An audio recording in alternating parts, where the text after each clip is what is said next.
Hello, everyone, and welcome to today's webinar on electronic device failure analysis.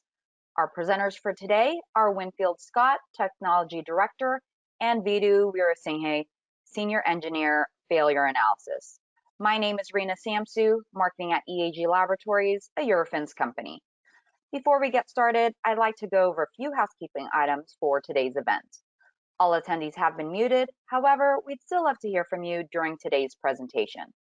You will have the opportunity to submit text questions to today's presenter by typing your questions into the questions panel located in the bottom right of your screen. You may send in your questions at any time during the presentation. John Hahn, Director of Failure Analysis, will be answering some of the questions during the presentation, and we will also collect these and address them during the Q&A session at the end of today's presentation. At the end of the webinar, a survey will pop up on your screen. Your feedback is greatly appreciated and will help us to improve our future events. I would now like to introduce our first presenter, Winfield Scott, Technology Director at EAG Laboratories. Hi, I'm Winfield Scott, and I've been in failure analysis most of my life. And I've over 45 years working in aerospace. I worked in semiconductor wafer fabs doing yield enhancement and device engineering.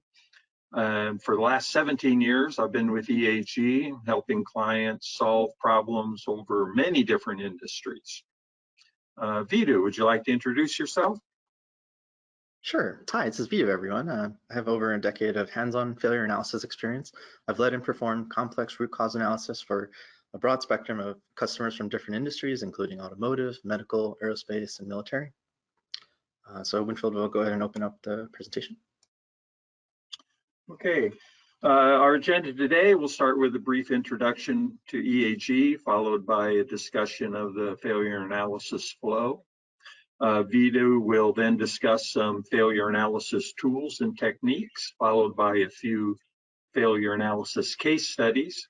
Vidhu will hand it back to me, and I'll finish up with a few more case studies, and then we can go to questions and answers at the end. EAG Laboratories has several hundred highly educated and experienced employees working in laboratories around the world. EAG offers over 40 analytical techniques offered at our 22 locations. EAG was established in 1978. Our expertise, combined with leading state-of-the-art technology equipment, enables us to leverage the power of science and engineering to accelerate innovation through creative problem solving, objective analysis, and expert interpretation of the data.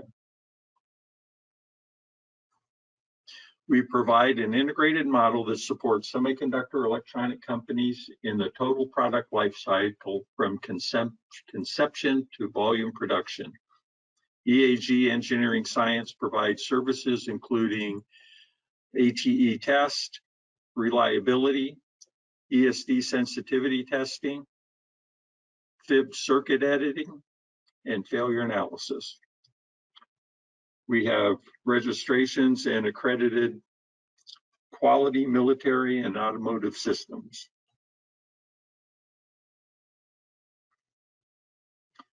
Can discuss the failure analysis method a little bit. First of all, why do we need failure analysis?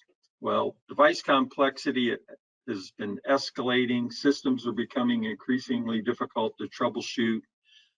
Functional complexity, increased transistor counts, exotic materials, they all add to the failure analysis challenge. The cost of failure can be huge in terms of downtime, recalls, reputational damage.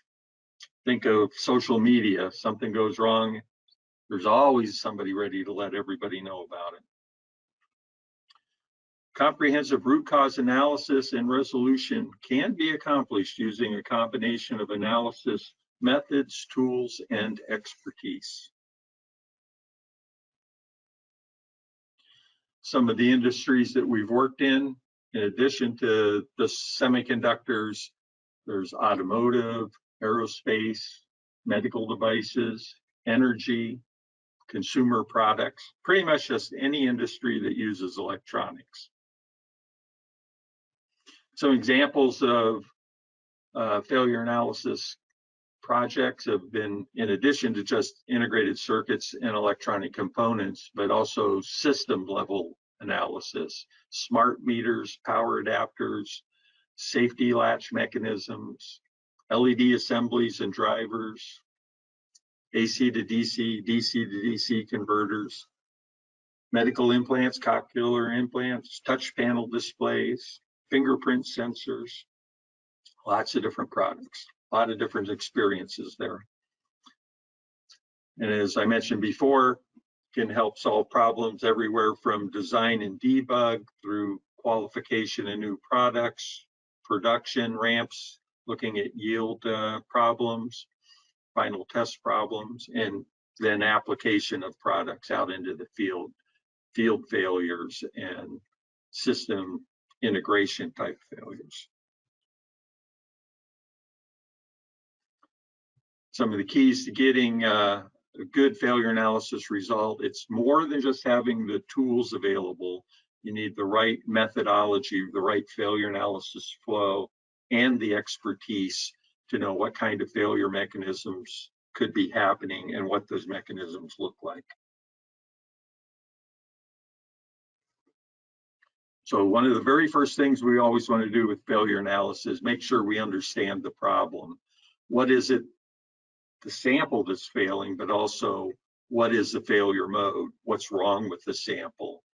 And what has the where did the failure come from, the origin?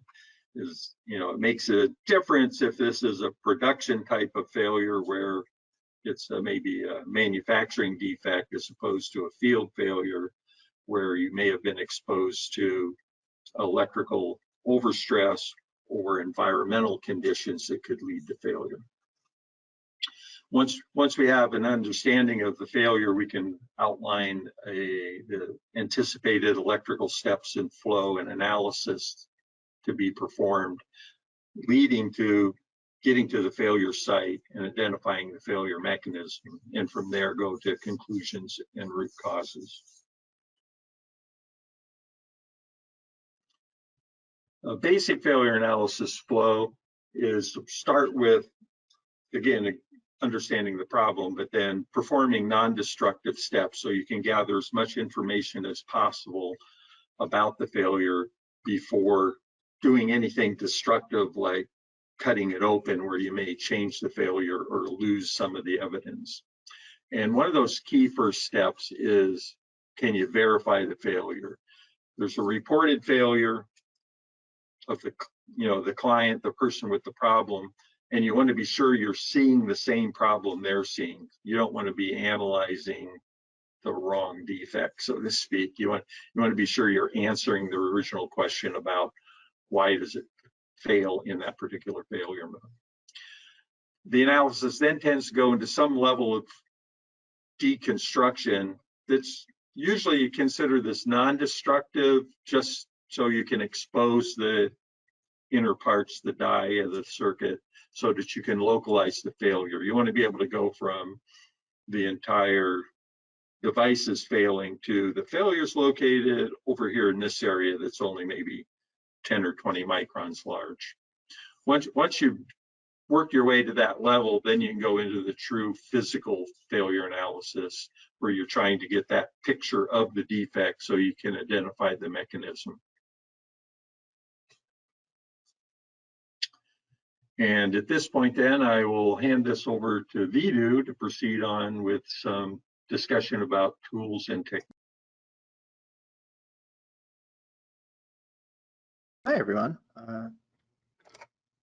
So kind of like Winfield mentioned, the process flow in MFA can be very unique, and thus, because of that, you need a wide array of tools and techniques to be able to cater to each of these unique process flows. So being able to confirm the failure mechanism non-destructively prior to any physical analysis can be pivotal in any real investigation, especially when you have a bin of failures that is very small. So if you have a very critical early field failure that you only have 1 or 2 samples to do any destructive things went, you want to get as much information from the non-destructive part of the investigation first. And so being able to do that kind of relies on both your expertise and your access to the tools. This makes EAG a very valuable partner to team up with to enable the most advantageous approach for the specific FA flow that is necessary for that specific FA. Unfortunately, we don't have enough time to discuss every tool and technique here. There's quite a few. But if you do have any specific questions about a specific technique or tool, please ask it in the questions section and we can definitely come back to you. So to highlight a couple of these tools and techniques, 3D X-ray imaging has been a hot commodity. It's a very powerful non-destructive technique that can enable very high resolution imaging of internal structures that you might not be able to otherwise see. It basically takes a multitude of 2D X-ray images from all different directions of your sample and basically reconstructs a 3D model. So from that 3D model, you can actually take an infinite amount of virtual cross sections. This allows you to kind of look at different parts of your internal structure non-destructively to craft your approach before you do any destructive physical steps. So here are a few examples. So on the upper left, it's a chip scale device that is mounted on something. So basically, we can take our 3D model, we can remove everything else. We can remove most of the board, remove the device itself, and just look at the chip scale bumps. This gives you an idea if there's any bump level issues that you should know about before you do your physical destructive steps. The upper right image is actually more of a novelty. It's a cross section of an ant, and it's just more to give you an idea of resolution. The lower left is a BGA substrate. Essentially, we trying to focus on the substrate to see if there's any substrate level concerns. So this gives you a good view of how the stack up looks. The lower right is actually a battery that isn't holding a charge, so it's an actual failure. And if you look real closely in the middle there, you can actually see some of the inner layers that are damaged. So fault isolation is kind of the cornerstone to a lot of these non-destructive steps. So the three most common electrical fault isolation tools are laser signal imaging microscopy, photo or light emission. So the laser signal imaging is that left column, photo or light emission analysis is that middle column, infrared or thermal imaging analysis is that right column. So laser signal imaging microscopy kind of relies on the principle of subjecting a very pinpoint location on a device to either a optical or thermal stimulus, and you're looking for a circuit response. So basically there's a correlation between your stimulus and the actual physical location of the circuit. This essentially lets you characterize how a specific internal circuit is impacted. And so that may differ between a known good state and a known failing state, or a known good device and a known failing device. So light emission analysis relies on capturing photons that are transmitted while the device is biased. Infrared also relies on emissions, but a different kind of emission, thermal emissions. So it gives you an idea of relative temperatures or absolute temperatures. So this allows you to compare the between states, or perhaps even relative to a theoretical or a simulated outcome. If you're not expecting something to be heating up in a specific state, it gives you an idea of, okay, maybe something is turning on when it shouldn't be turning on. The two emission gathering techniques can actually be performed at the device or the board level, mostly because it's kind of a passive technique. You're only looking for emissions. You're not actively biasing anything with the instrument. The laser signal imaging technique, however, is more dependent on the circuit path because you are looking for a circuit response, so you do need access to the circuit. So if that circuit is kind of buried and it's buffered or there's filtering, you're never going to see the circuit response no matter how much stimulus you have on the actual device. So they both have their technique. Both of them have locations or failures that are more advantageous to be used on. So that's kind of what this slide is. It kind of gives you a snapshot of the common failure modes that we would pursue with each of these respective techniques. So laser timing probe is a little less common, but it's a very powerful technique. It utilizes the similar principle to laser signal imaging, except it's looking for the reflected light from the infrared laser. So for instance, if you're rastering across a transistor or a junction and the transistor is operating, the reflected light will actually be different. So this can effectively give you an idea of how the junction or transistor is operating, which then allows you to construct a timing waveform. So it's quite powerful for finding frequency-based issues or very minute transistor level concerns. Nanoprobing is actually a very powerful technique that is almost vital for a lot of the cutting edge technologies that have failures. So this allows you to characterize transistors or devices when it's severed from the rest of the device. So it allows you to probe at lower metal layers, allows you to probe at contacts, and more importantly, it allows you to narrow down your area of interest, which you can't really do any other way. And it's always in conjunction with some sort of physical analysis, and you can actually use it in conjunction with electron beam, commonly known as EBAC or EBIC, absorbed current and induced current. And this allows you to isolate leakage paths or resistive paths. So this is a SMART chart. I think a lot of you guys have probably already seen this, but basically a SMART is an acronym for spectroscopy, microscopy, analytical resolution tool. And basically it depicts the material analysis techniques that we have available here at EAG, and it's plotted them in a chart that's kind of gives you a good idea of the attributes that are associated with each, the spot size versus the detection range, but also the bulk techniques and imaging techniques. And so there's a lot going on here. Essentially what we're trying to say is we have a lot of material characterization tools at our disposal if we need to go down the path of understanding the composition of something. Warpage and deformation measurements have become more and more an important characterization tool in many industries, actually. So as substrates and systems become more complex, it's more and more important to understand how things are warping with temperature and with mechanical stress, with thermal stress, with all sorts of different variables. Our particular instrument utilizes optical-based 3D topography mapping. So this basically gives you an idea of how warpage, strain, and deformation is happening at different parts of either your board or device or system. And then you can actually vary the temperature and see real-time differences. So this particular tool goes from -65°C all the way up to 400°C, which is a huge range, and it kind of lets you simulate a lot of different environments. The system in particular also has a top and bottom heating elements, so it kind of lets you ensure that the entire device has a homogeneous ramp rate. And you can recreate any kind of ramp rate you really need to simulate your specific environment, whether it's on this planet or another.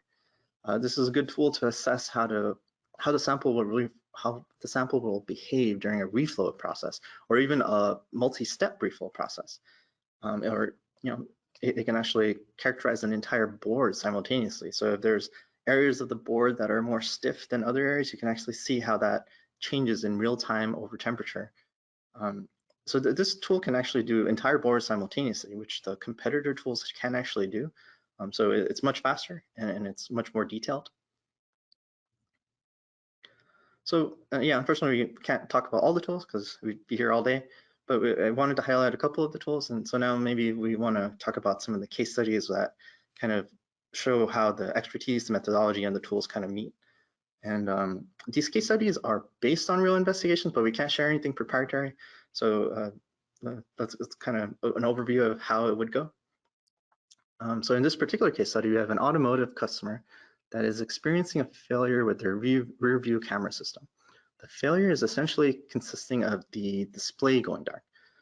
So the failure rate is fairly rare. It's 5 parts per million, but it's an automotive customer and it is something that may impact safety. So it's something that the manufacturer has to pursue, and it's important to pursue. And also it may be a precursor to future failures. So it's important to understand early failures for that reason alone, to understand if they need to do a recall or not. The automotive customer was able to isolate the actual failure from the assembly level or system level down to a transceiver device. The transceiver device was in charge of transmitting data between the camera and the center console. So basically the transceiver device was failing. So they dismounted the transceiver device, and of all of their failures, the transceiver devices all shared the same date code. So there was a similarity or a pattern there. Once they dismounted the transceiver and submitted it to us for FA, we did device level FA. We confirmed the failure, first of all. Then we exposed the die to ensure that it's not a package level concern or a system level concern, or how the device was mounted on the assembly. So we were able to isolate the failure down to the specific die. Once we're able to isolate down to specific die, we need to go a little further. We need to understand what exactly is failing.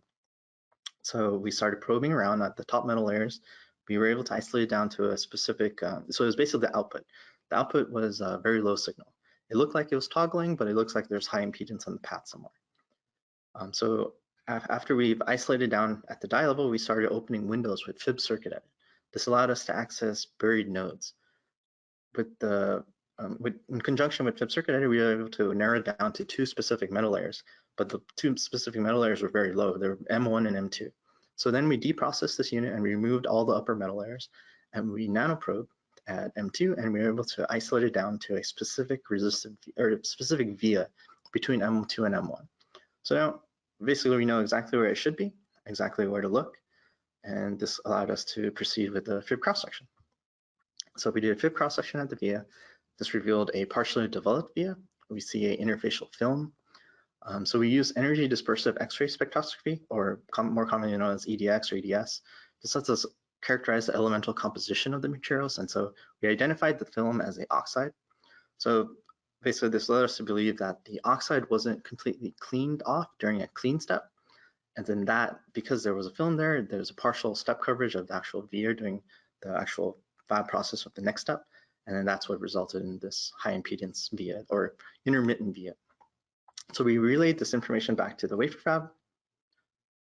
So to quickly summarize, automotive customer approached us with a failing transceiver device. We used microprobing in conjunction with focused ion beam or FIB to enable probing to buried nodes. This helped us identify the high impedance path. We were able to utilize nanoprobing to isolate it down even further to a specific via. Then we used a FIB cross-section to identify the wafer fab process defect. The information was then relayed back to the wafer fab to improve yield on future lots. So this investigation involved an aerospace sensor that failed relatively early in the field. When the sensor failed, it resulted in either a reading that says 0 or some unrealistically high number. As you can imagine, that's a significant concern for any sort of aircraft. Furthermore, the failing sensors that were removed from the aircraft wouldn't actually always fail. So for instance, they remove it from the aircraft, they replace it, the aircraft goes off, and then they analyze the sensor. And the sensor may sometimes pass, sometimes fail. So because the failure symptom was intermittent, that further convolutes the troubleshooting process. So furthermore, we did more bench testing and we were able to make it fail more reliably over time. After deconstructing the sensor, we were able to take out some of the internal circuits and we isolated it down to a specific board. This board actually has the primary sensor in the middle. Just from an optical glance, we can already see that it looks like there's some sort of contamination or some sort of discoloration going on one side. So we didn't want to disturb it because we wanted to understand what's happening. So without doing anything further destructive, we started microprobing. So the goal here is to understand how the failure is occurring at the device level without disturbing the environment. So started microprobing around, and we were able to figure out that the incorrect altitude readings were due to a leakage path. And the leakage path was isolated down to 2 adjacent pins. And the 2 adjacent pins happened to coincide with the contamination zone that we identified optically. We performed SEM inspection at the contamination zone to figure out what it is exactly. Is it on the surface? Is it something we should even care about? It actually confirmed that there is some sort of dendritic growth going on. Furthermore, we used EDS again, and we confirmed that it's silver. And so there is actually silver epoxy nearby, and there is, in this application, there's humidity and bias. Those are the 3 conditions that are necessary for dendritic growth. So everything kind of fits. So we performed, so basically we were able to kind of seal this together. Everything kind of fit. The customer knew what the variables were. So to quickly summarize, the customer approached us with a failing sensor that exhibited readings that didn't make sense. Failure was intermittent and failed after months of being in the field.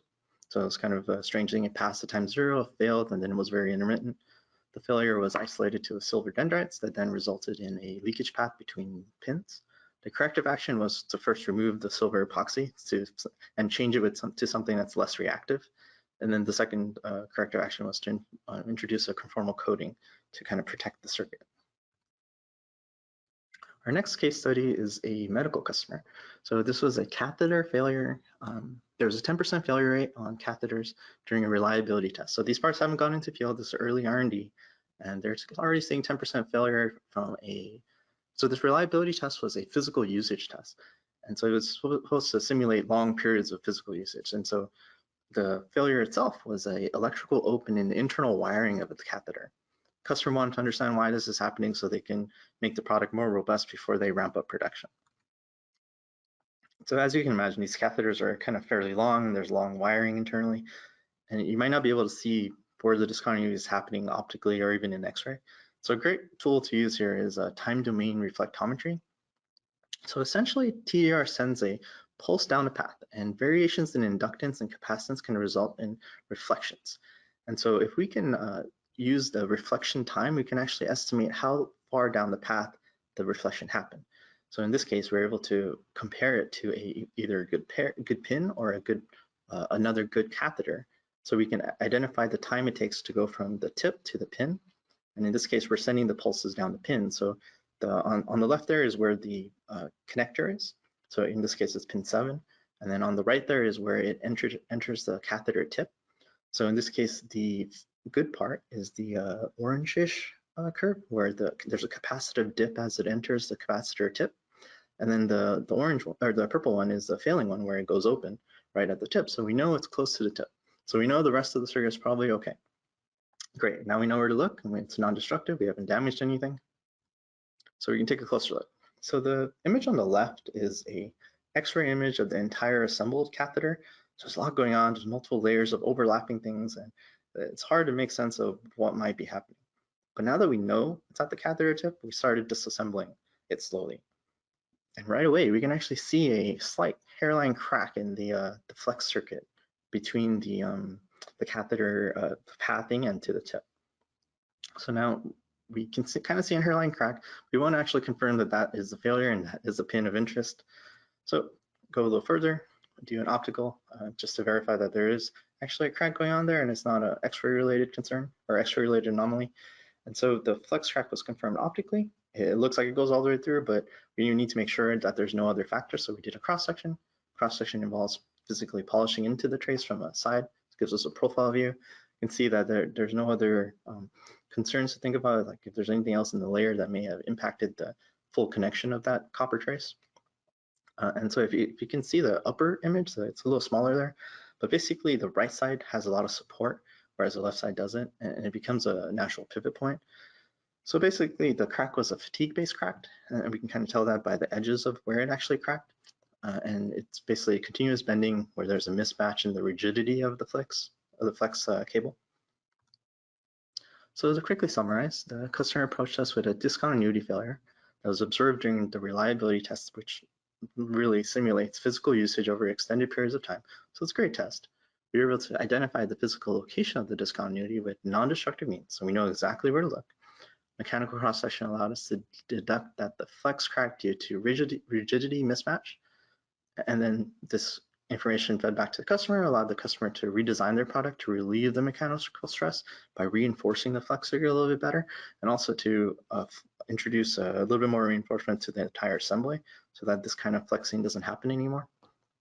So all in all, it was a great way to fix their concern.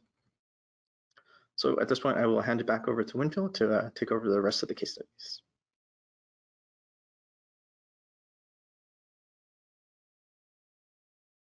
Whoa, so in this case, we have a laser diode. It's used in fiber optic communications. Failed in the field after a couple months of continuous use, and the reported failure mode was low light output. The laser light power was insufficient.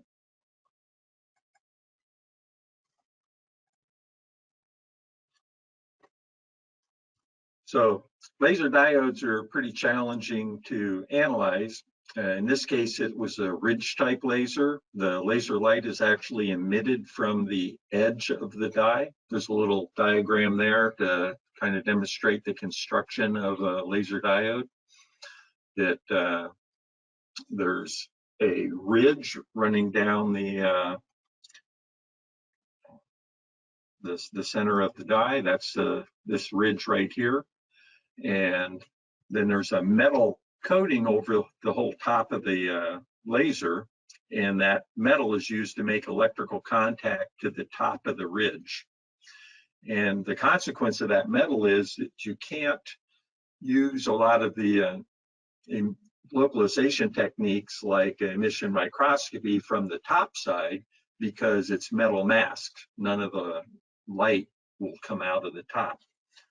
And if you remove the metal, you lose electrical contact to the ridge, and you need the electrical contact along the entire length of that ridge. So it's uniform, a uniform contact. The laser is, that light is actually produced in an active layer in the die, and the current from the P contact is kind of concentrated under the ridge, and this is where all the interaction occurs right here to generate the light. And the light's generated along the entire stripe underneath the ridge. And this whole die is less than 0.5 millimeter in size. It's a real grain of sand, really tiny, tiny device to work with.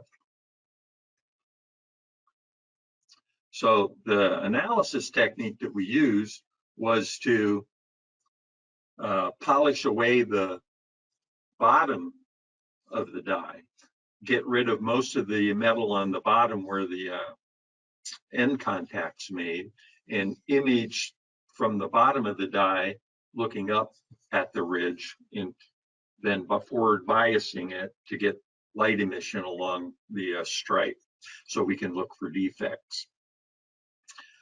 And in the optical world, they call this electroluminescence, and it's where you're forward biasing the junction and you get light emission. But we're using the same camera we use for ME analysis, whether we call it light emission, ME, or electroluminescence. It's really kind of the same thing, just how the part's biased.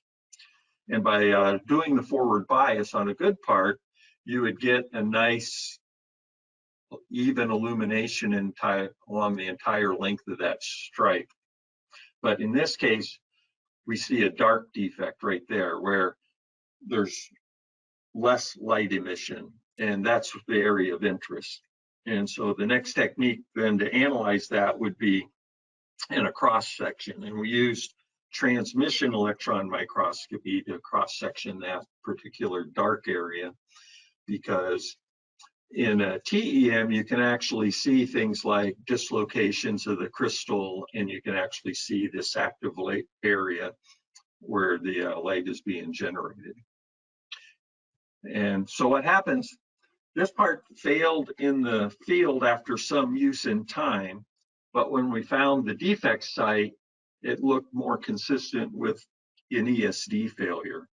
And it's really a latent defect, because as the light's bouncing back and forth along this active area, there's a lot of light power there. And when you get a crystal defect from a dislocation or an ESD damage site, that area will actually absorb that laser light inside the laser diode, and it'll absorb that laser power and cause the dislocations in the silicon, the damage in the silicon. Well, I'm saying silicon, it's not silicon in this case. Damage in the crystal to grow. And then over time, as that damage has grown, it absorbs more and more of the laser light, and the laser output gets dimmer and dimmer.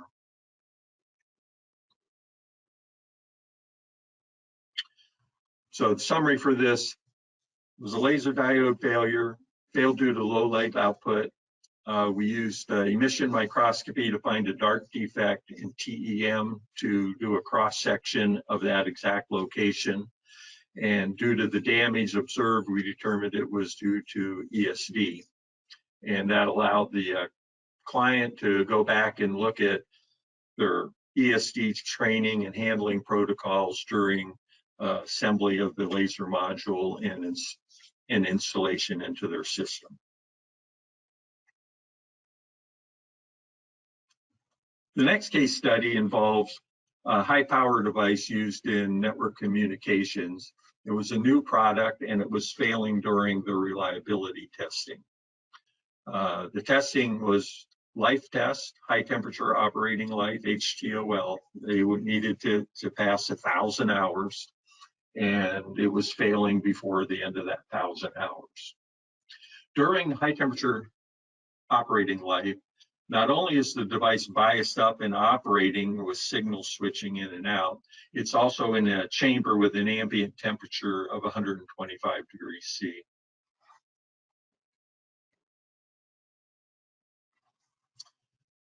So this was a BGA type of device.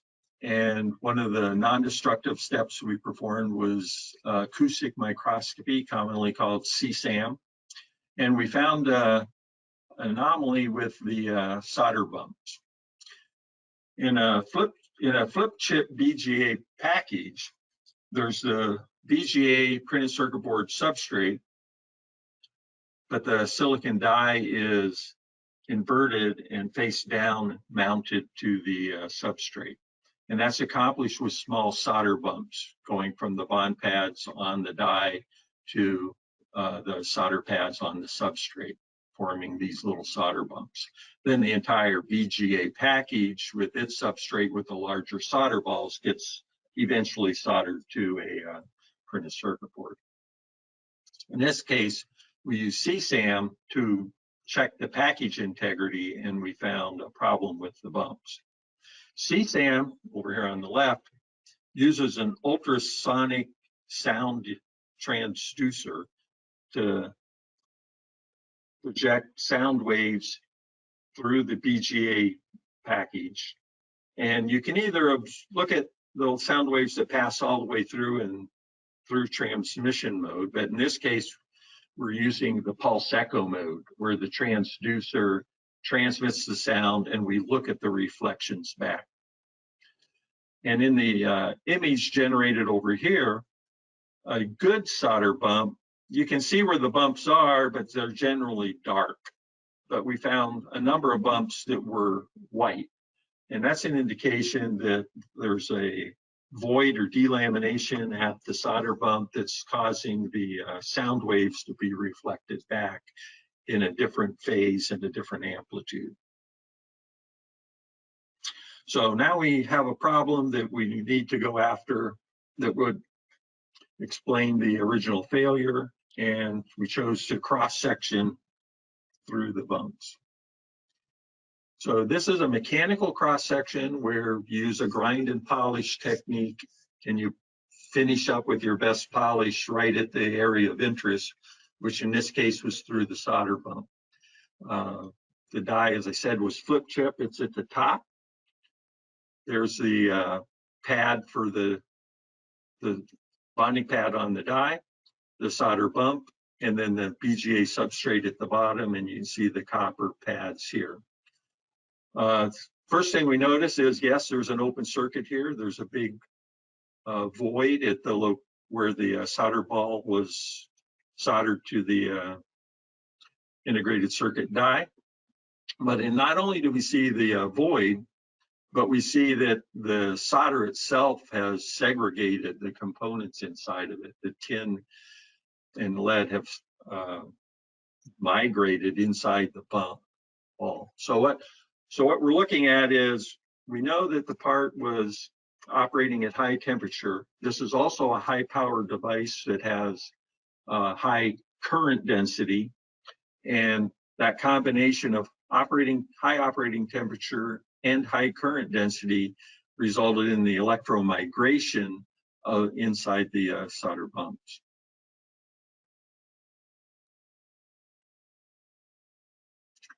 And yes, it was as I was just mentioning, that everything fit with it being an electromigration failure. And ultimately what they're determining is you can't pass qualification with this package and this device operating under those conditions. And they really needed to work with their package vendor to find a package more suitable for those conditions, to get the heat out of the part, but also to reduce the current density through the balls. Our next case study is a consumer IoT type device. They were again failing product qualificationing, threatening their time to market schedule.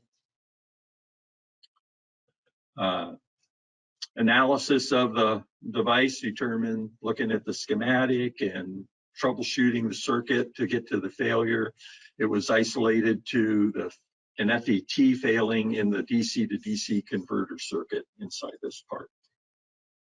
And this was, typical troubleshooting of measuring voltages and waveforms as necessary, and isolating the failure down to the failing components. Part of it include optical inspection, looking for signs of damaged devices, and electrical tests, X-ray, to see where the traces are going through the board and things like that. We identified the FET as being the failure, and we decapsulated it and inspected it. And yeah, it's electrical overstress of the device. A big melt there in the picture on the left here, a big melt zone. But we were actually looking at everything that failed on the device, and there was actually a burn mark on the printed circuit board, which was next to the FET, but it didn't seem to fit with overheating of the FET itself.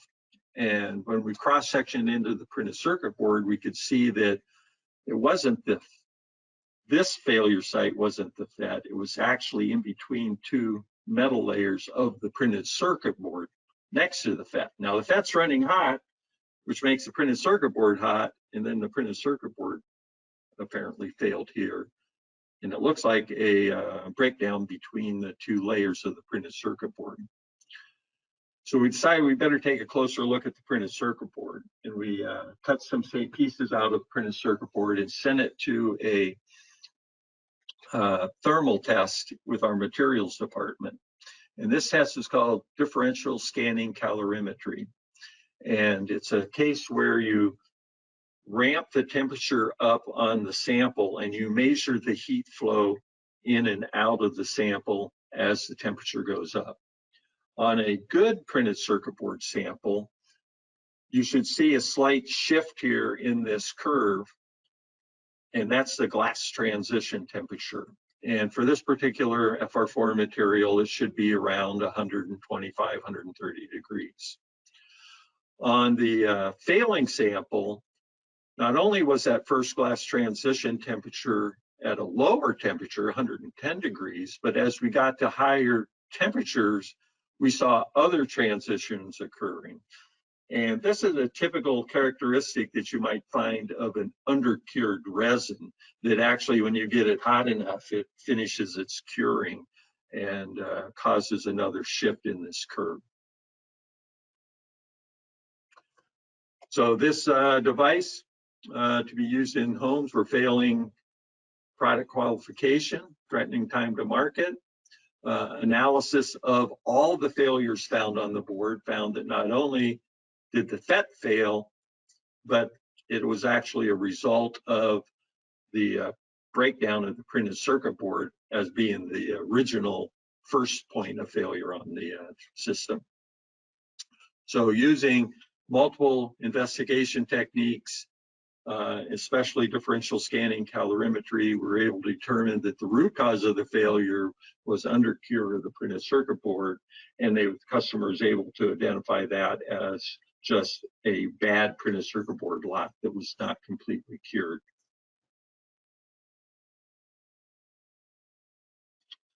So why choose EAG? Well, several reasons, but one of the important things to state is that client confidentiality. We certainly treat every customer's data as if it's under an NDA, whether we've signed one or not. We keep it all as confidential as possible. We showed some case studies here today, but I kind of want to point out again that it's kind of like that old TV series Dragnet. You know, the stories are real, but the names have been changed to protect the innocent. Yeah, these failure mechanisms are real, things that we've seen in the lab, but the stories aren't exactly, they're not giving away anything about our customers' proprietary information. EAG is a global leader for materials testing services, a broad range of instruments and expertise that leave us poised to take on even the most challenging materials and engineering related issues. And in light of the pandemic that's affecting us all, want to stress that EAG Laboratories is committed to the safety of our staff and clients. We've complied with the latest COVID regulations from state and local governments, as well as the CDC. Currently, all of our locations are open. but we're limiting customer visits. It's a fluid situation. We're operating a laboratory at reduced capacity, and we can also transfer your samples to other EAG locations if that helps us get the job accomplished. We encourage you to discuss your options with our sales representatives.